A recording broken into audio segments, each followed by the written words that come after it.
What's up, everyone? So yeah, just trying to get those daily steps in. And I'm not going on like this huge walk or anything.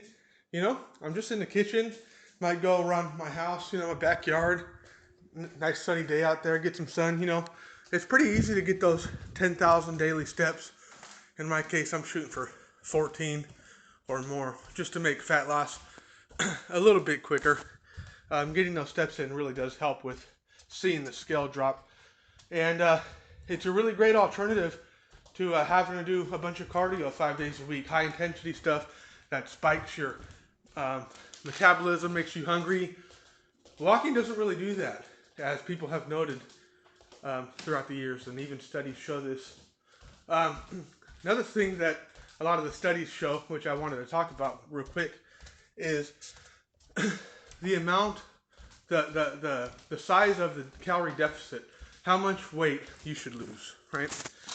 Now, most often we've heard the general rule of thumb: a pound a week of fat loss is safe and healthy. That's at a good pace, and there's nothing wrong with that.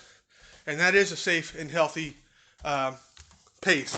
That's where we get the 500 calorie deficit, right? That's why you always hear about 500 calorie deficit. It's because there's 3,500 calories in a pound, right? To lose 1 pound, it's 3,500 calories you have to lose. So if you're in a 500 calorie daily deficit over the course of 7 days, 1 week, that should roughly be around 1 pound of fat loss. Of course, it fluctuates. It's not always perfect, as food labels and things aren't even perfect. But you get the point. Now that's for, most people think that applies to them. But in my case, 240 pounds, I have over 40 pounds to lose. You can actually, the bigger you are, the more weight you have to lose. If you have, I'd say, over 20, 30 pounds to lose, your body is actually primed.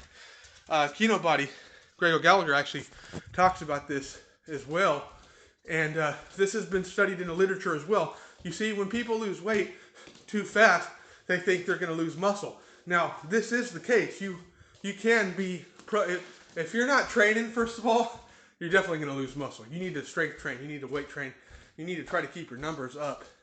Even if they're going down, you need to do everything you can to maintain your strength. That's first. But if you're in too big of a deficit when you're already lean, say your goal body weight is 185 like mine.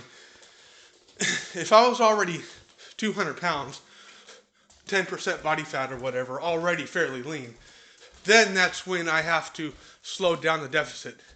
If I'm already 12%, if I'm already fairly lean, got most of the fat off, then you need to start having a 500 calorie deficit.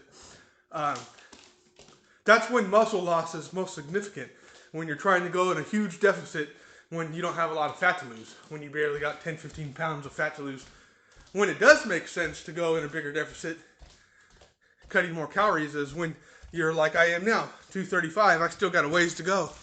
I got 40, 50 pounds I want to lose. So your body can more handle that big deficit. And by big, I mean 800 calories, 1,000 calories max. I wouldn't go more than that. Maybe a little more. My goal right now is, close to 2 pounds a week of fat loss. And that's fine. My lifts are actually maintaining, and my incline bench is actually going up. So that's a sign right there that I'm doing something right, and I'm not losing a bunch of muscle, because your lifts don't go up. You don't get stronger when you're losing muscle. That's just the science. If you're losing a bunch of muscle, the first things I would look for is, my bench went down, my lifts went down 20 pounds this week. Okay, that's the problem. Maybe I need some more calories. But that's how you kind of figure that out. So anybody that's they got 30 plus pounds to lose, you're 230, you want to get down to 190 or something, whatever it is. If you got more than 20 pounds of fat to lose, you can actually go in a bigger deficit to get that scale moving down a little faster in the beginning. You'll have to slow it down later, but you can go at a bigger jip right now. You can take your body weight, multiply it by 15. That will give you your maintenance. You'll maintain on that, and you can subtract 800 from that at least. So You know, if your calorie maintenance is 3,500, you know, subtract 800 or 1,000 and eat that, and you'll drop about 2 pounds a week, or roughly. Sometimes the scale fluctuate. Sometimes when we first go on diets and stuff, and we're cutting on small calories, our body will try to preserve. Our body has this thing called homeostasis. It tries to stay the same. It doesn't want to change. Sometimes our bodies will hold on to more water and stuff like that. So the scale can really play games with you. So just be patient with it. You might go 2 weeks, scale doesn't drop, and you're eating in a deficit. But in 2 days, you're down like 3 pounds. A lot of it has to do with water and stuff like that. Anyway, I'll end this now before I put out another 30-minute video. Peace.